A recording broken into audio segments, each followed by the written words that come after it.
Après 12 années passées sur la route comme responsable commerciale d'une société de produits d'entretien, Dorothée Varlet décide de se poser dans son village natal de Saint-Chef dans le cadre d'une reconversion professionnelle.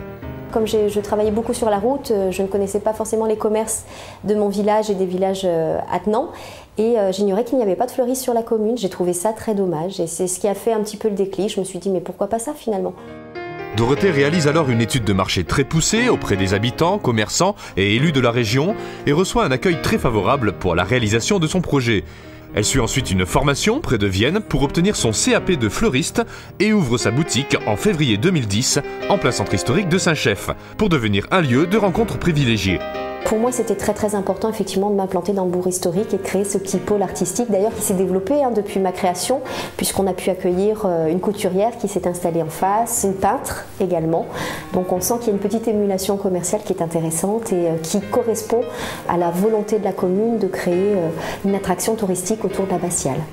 Affleurescence n'est pas une fleuristerie classique, mais plutôt un atelier de création florale. Explication.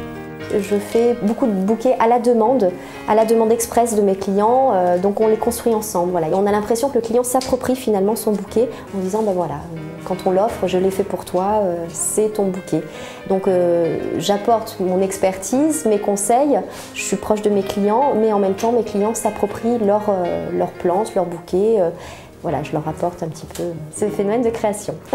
Le concept repose également sur l'éveil des 5 sens, avec un salon de thé coloré et parfumé, baigné dans une ambiance musicale feutrée. C'est un concept que je voulais différent par rapport à mes confrères, tout simplement. Donc déjà, m'implanter dans une petite maison d'habitation, c'est ce profil atypique où les gens me le répètent systématiquement. On a l'impression de venir chez vous quand on vient à la fleuristerie.